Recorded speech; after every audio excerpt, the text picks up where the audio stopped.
I'll do it. It's another option. Yeah. Free, but even more painful. The great thing is about Sikhi, you know, you drink water when you take Amrit, but you don't actually have to have anything done to your body, you know. You have to wear a few things, but you don't actually have to, you know what I mean? So it's good news. Right. It definitely is good news, yes. Thank you for sharing that. Right? The reason, like before, I'll say it again. Actually, that the reason wasn't to make fun of it or sort of insult in any way. No. So if that had happened, so we really apologise for that. Moving on from right. Now I want to wrap this up, and if there's one thing that you could change from your past, what would it be? I don't know if it's what if there's anything in your past that you would change? Anything about yourself you probably would want to change? Hey, what's that? Possibly my weight, you know. Okay. Since taking longer, you know, I've piled it on. Well, look at it this way. You'll be able to walk into a grunty's job. No problem. So you walk in, and then if you don't have they won't take you seriously. You have to have a bit of a stomach, a bit of a belly to kind of show that you're committed. And then if you don't, then so there is a plus side to it. Commitment to the paneer lifestyle. Paneer, yes. Oh, I love paneer. Hey. See, if you don't eat meat, paneer is like, can't get me started on paneer. Let me phone my mum actually, just say, no. And just before taking Amrit, they said, this is a very serious matter now. You want paneer? And you must never, ever, it's forbidden even in the Maryada, you must never, ever be on time for anything in your whole life. Not once. So you're given... You're given the Indian timing, Punjabi timing as well. Wow. I waited for an Indian girl yesterday. I was taking her to immigration. I waited with her about two. How long was it? It was at least an hour and a half late in the freezing cold. Yeah. And then I had to go to where she was, not where she was. So. Right. Well, it's Punjabi time. There is like a science behind it. People are looking into it. I think NASA's quite involved with the whole thing. I don't know about circumcision, right? Oh, it nearly fell off, you know, it's so cold. I've got a bit of a bad cold at the moment. On that note, it's a bit too far, sorry. We'll end that bit actually. Okay, is there any advice that you would give to people here today? Anything you would say? I think some people built up Amrit to be so big that when I told my friend at work, she was just a one Asian girl. She wore she was proud to be of Sikh, but I don't think we really understood Sikhi. She built up Amrit to be so big that she was a bit uncomfortable at other people taking Amrit, but even more uncomfortable at herself taking Amrit. Some young people, they built up Amrit to be so. It is very serious. But she built it up to be so big that I don't think she was ever going to do it. Yeah. It doesn't matter if you do it when you're 70. I mean, I've met Mr. Singh bus drivers and I've asked them, and they took Amrit in 2007. And they've been down here and they've practiced Sikhi for many years and they've even lived an Amritdhari lifestyle. Yeah. But they haven't took Amrit until the 70. What I'd say is, if you really want to do it, you can do it. It's not about being up here. It's not. If you don't get up at 4 every morning, you've not broken your Amrit. So there's people who get up at 4 in the morning. Amrit Vela, yeah. I told me about this. Right, sorry, carry on. I think I would have possibly delayed it and waited to take Amrit in hindsight. But the fact is that you don't have to. If you really want to do it, do it. Don't be scared. You know, it's not. It's even if people retake Amrit, it's not the ideal, and it's sad, but I think you can even retake. What I'm saying is you can just keep on, keep going, And just don't be scared. Just don't be scared. If you really want to do it, put your faith in the Guru and say, yes, I'll do this. And get the right group of people. For you, it might not be a militant group. It might not be Nanuksar where I was. It might be Seju Stream. It might be wherever it is. You know, it doesn't matter. If you really want to go on that path, then do it, and don't be scared, and don't listen to too many people. If you've got all these people telling you different things, and you know, try and find a good teacher, someone who's not extreme, who's just down middle of the road, who can just guide you with correct Sikhi, who's not extreme or anything. There are all sorts of groups out there, and what I'm drawn to are people that just when I meet them, I can tell that Sikhi's made them so much happier. You know, when I meet people like that, I say, I can tell from who you are and your way that this is helping you and has made you a happier person.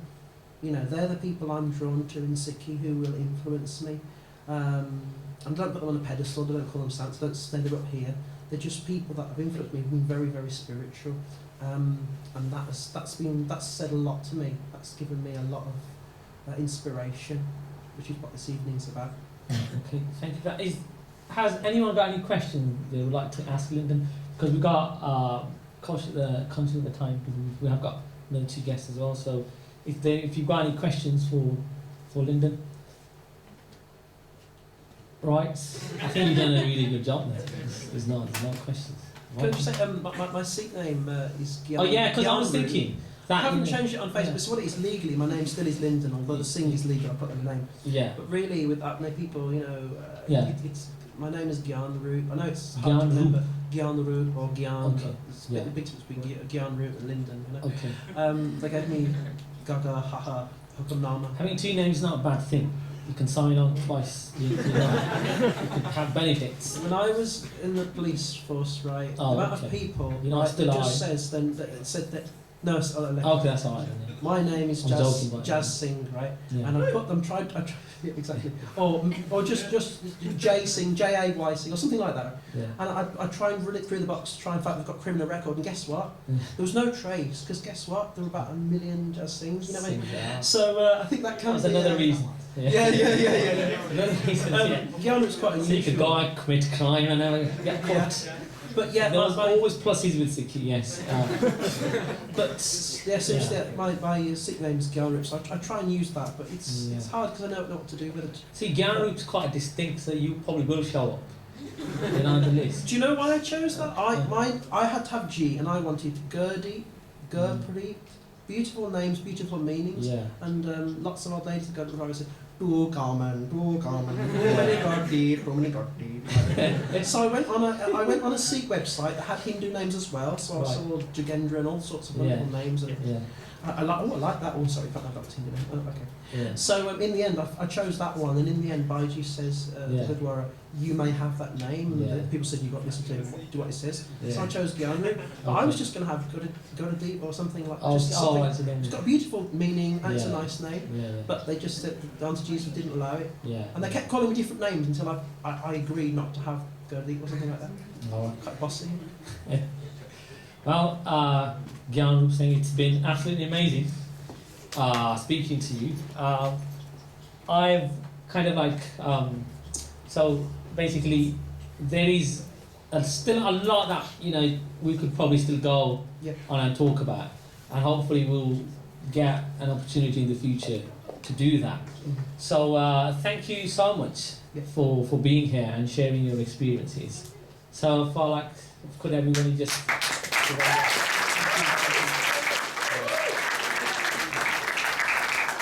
you very much. Gone into a bit more detail on the YouTube. I've got Linden Singh, and I've gone into about my whole story. I didn't put it on YouTube, by the way. That was just how it happened through it.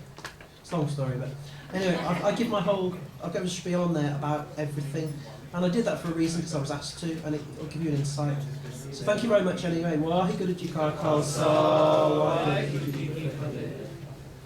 Right, okay, thank you very much, Linden. Gurnaam Singh.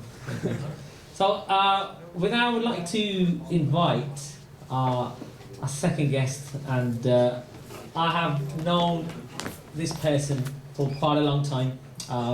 Very dear friend of mine, and it was so lovely to see him today. If I can ask Gurnaam Singh to come to the sofa, please. Now, as he's walking, Gurnaam Singh, just a bit of a lowdown on Gurnaam Singh. He grew up in a really kind of a rough area where they had like drugs and all sorts. And before I'll do the bit I'm going to do next. But so Gurnaam Singh he's had a really interesting life. I know that, and he still continues to do so. Obviously, not what he was doing before. At least I hope not. But before I actually come back to you, Gurnaam Singh, I completely forgot this. We've actually got a present for Linden. So sorry, Gurnaam Singh, if you'd like to just come before, because we want to give our guests some stuff to see. So, I mean, this is the only thing they had left.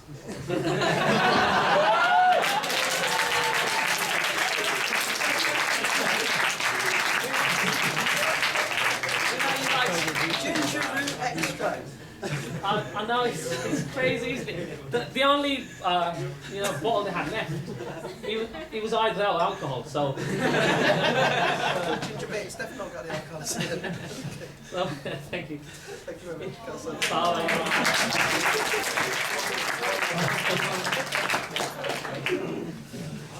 Right then, Gurnaam Singh. So now I'll know quite a lot about your past. And I'm still friends with you, so that can only be a good thing. But you have had quite a sort of like you put in terms of Galjug, like the dark age as we call it, and you've gone through some dark stuff, right? And some dark episodes in your life. I mean, when there was a power cut or something like that. You know what I mean? So. Would you like to kind of just, start wherever you want to start from, as far back as you remember? Because I know some of the stuff that you've done, you probably don't remember. So, so just talk about those times first, so that sort of what you were kind of into, what you were doing, and just. Well, I basically grew up in a normal, average Punjabi background family, and it was it was on my 9th birthday, a family party in Thai Chachi, everybody was together and we were having a family party, and I was introduced to alcohol. Everyone just says to me, give him a drink, have a Cheerio, and I had a drink, just a mouthful of whiskey, and so before you is there anyone here? Is that? Do you want the mic to? Can you move the mic a bit closer? Yeah. Move it up a little. So yeah. So I know this because when you do Kirtan, you have to always adjust to get it right. Yeah. Yeah. So take the mic out this time. You hold it. Yeah, that's the, thank you. Yeah. Thank you. yeah. That's fine. Just introduced to whiskey. Just a How old were you at this point? 9 years old. 9. Oh, so the sort of like your uncles or whatever, they had no problem with. It wasn't a drink to say right from now when you're going to drink or Okay. anything. It was just like a celebratory, Right. have a mouthful, Yeah. just as a celebration, Okay. a traditional cultural thing. Yeah.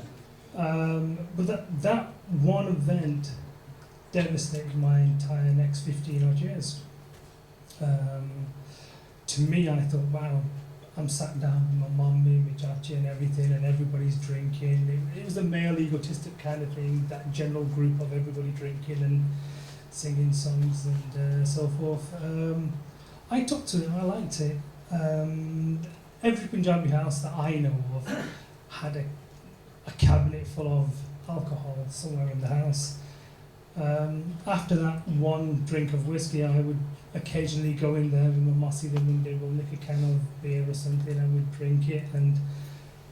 But with me, because it was always in the house, I used to just help myself to it on a daily basis. Before I even knew it, I didn't know at the time, but I'd become an alcoholic before I was even in double-figured age. The culture what we grew up in the 80s was a very drug-oriented culture. I lived in the north of England, in Manchester, and which bordered an area called Moss Side, which his reputation was just cannabis, cocaine, and that was the norm. Everybody indulged in that kind of lifestyle. I think I was about 13 and I was heavily smoking cannabis, drinking alcohol. At 13 years of age? Yeah. So where were you kind of like getting all this? At school. All right. All right. It was a good school. That was a good school. My mum should have sent me there.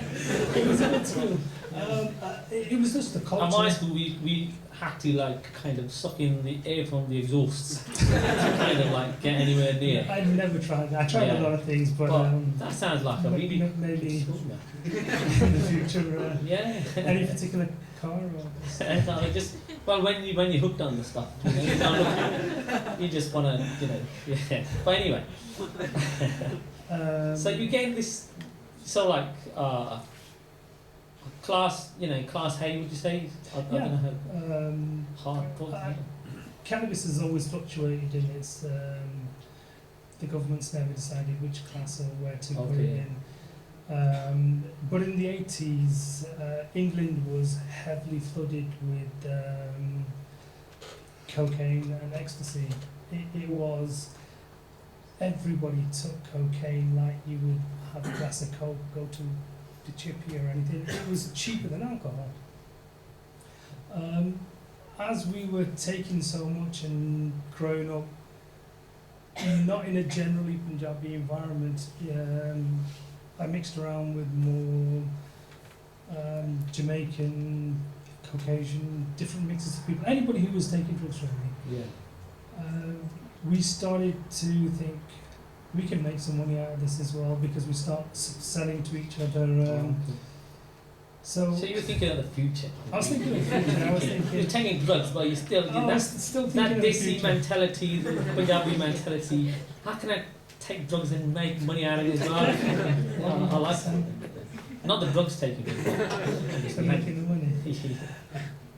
Started buying a few kilos of cannabis and started selling a few grams of cocaine. The worst thing about drugs is you intend to sell to make money, but it actually overtakes you, so you end up smoking it or snorting it or freebasing it and making it into rocks, or however you wish to take it. And with Maradi Skipper, I was scared of needles, so I wouldn't inject myself. Selling drugs wasn't very successful because I ended up smoking. Oh, right, okay. No, yeah, you can't use your own merchandise. So that didn't work out at all. Yeah.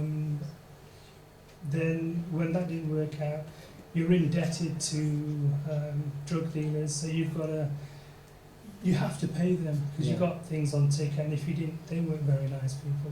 They weren't as nice as you. So like when we see on TV, they're like, we'll wash you up, we'll break your legs, or we'll do worse. Yeah, it's pretty much what they are. Yeah. They were pretty much like that. Yeah. I mean, there was one occasion we, being Punjabis, had a corner shop. He's got a corner You shop, would. yeah. It's just, Mum, younger sister, they were serving because I owed people money. They came in and broke my sister's nose. They came in with a double barrel shotgun. They wanted X amount of money. Took whatever was in the till. I wasn't around, so they took out their frustration on my sister. yeah. So no, they're not really nice. How did that? So when you actually found out, did at that point kind of like really hit you and you thought, No, didn't have a care in the world. No. Didn't have a care in the world. The only care in the world you had was need more drugs. Nothing. Everything else was secondary. So even like family being threatened or Didn't matter even at all. killed in the process, Didn't matter. doesn't matter. It just didn't register. Is that the power those drugs and hold, sort of on you, kind of? Definitely. Yeah. Very definitely. Once I kind of laugh and I kind of cringe at the same time when people say we only socially drink, we only socially take drugs, we only use it for whatever events. It's my 21st, so we're just going to go to Amsterdam and do whatever, and it's just going to be a weekend thing. I only tried whiskey once. Right. So just good. once, Yes. and that was it. You were hooked. Maybe that was just an individual experience. You know, I'm not promoting it, but we don't know the depth of these things. I'm going to stop talking about me for 1 second, and I'm going to tell you about the other side of my life. Which one? Which was my mum. My mum, no matter where I was or what I was doing, would always say, "Koi nahi putra, kar le jo tu karna hai. Mere Guru Nanak ne tenu Sikh banana. Do whatever you want. My Guru Nanak's going to save you." Mum would like constant sukhmi sahibs, bring 5 Singhs home, wash their feet, give them langar, do a Khandapat sahibs, go to the Gurdwara, Jodi Adi Seva. Mum was always doing this. To me, it was a load of nonsense. But that was one of my greatest inspiration of my life. She had so much beyond for Guru Nanak Dev Ji Maharaj. It was unbelievable. Her faith couldn't be moved. Her foundation and her belief in Guru Nanak Dev Ji is what has brought me to sit here.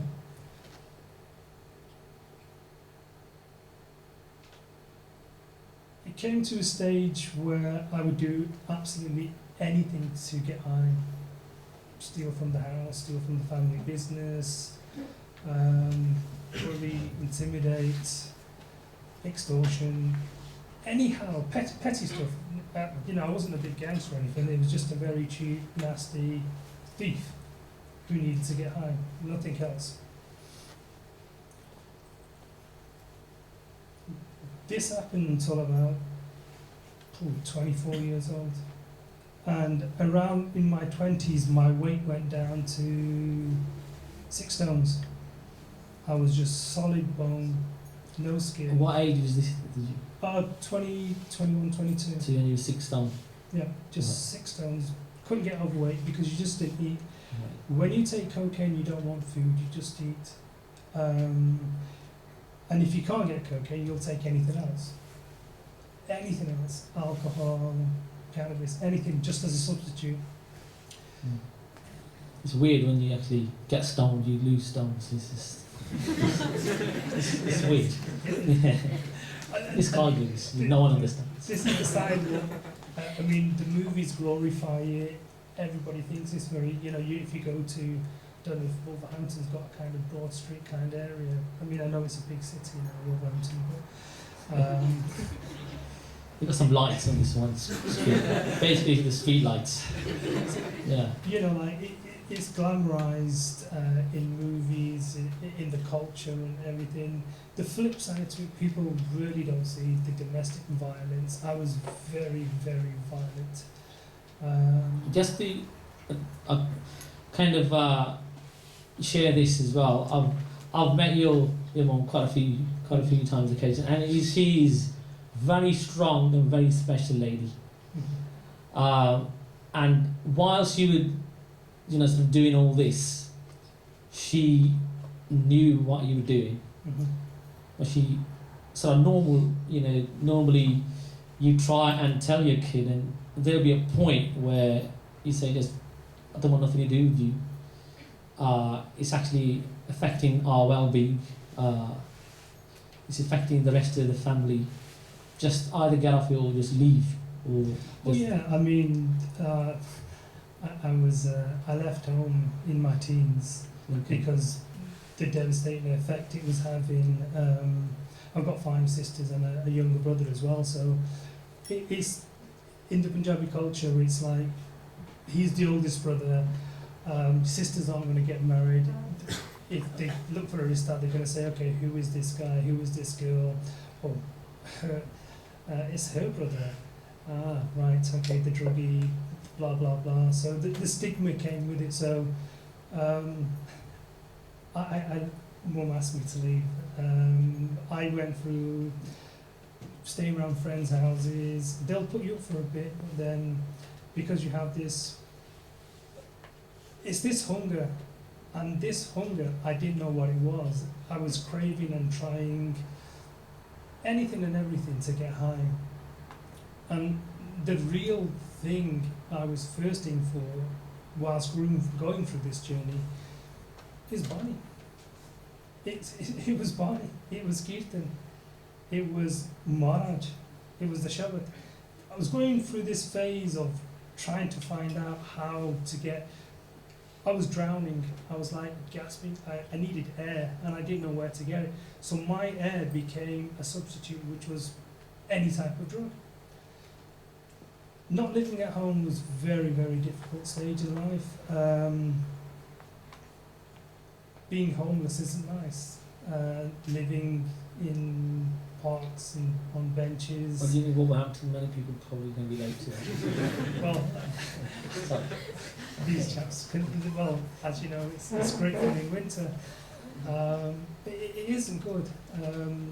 Not having enough money, picking up people's cigarette dips to smoke, walking into McDonald's to freshen up, to get semi-bathed, walking into pubs and just... So you moved into Wolverhampton? I did, yeah. I moved So into that was the last Wolverhampton. big outcome. Yeah. And all this went on, and it was around December time. I came home, and It was Christmas, wasn't it? Yeah. it was Christmas. I came home, and I was really bad. I was quite ill, and what Mum would do every time I'd come home, I'd be on my last legs, and she'd bathe me, and whenever I was behosh or asleep or high, Mum would just sit on my pillow and just constantly just go through the whole Sundar Gurkha. She'd just read from the beginning to end. She'd just constantly read Bani over me. And if she would leave some kind of Gurbani cassette on. She'd feed me things like, she'd go to the Gurdwara Sahib and get prasad and fruit and langar, and always feed me these kind of things to give me positive energy, to jumpstart that connection which I'd lost with Maharaj. Because we all do have it, it's just that some of us just can't connect, some of us don't want to connect, and some of us connect whilst going through a crazy journey.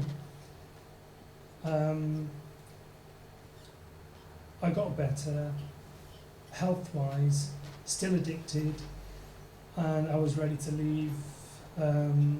Searched the house, couldn't find any money, which I was going to steal anyway. And then the way my mum looked at me, as if she was going to physically die, she goes, "Please don't leave. If you really want to get high, I'll get you a nasha. And you've never had this nasha." And I goes, "Ma, I've tried everything. I've had from A to B nasha, what was around at that time. I've tried everything.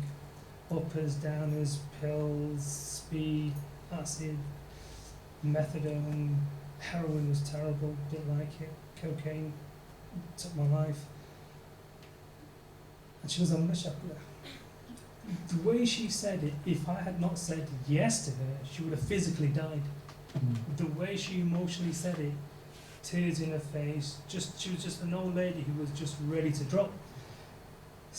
And this was the first time I think I ever had daras from my mother.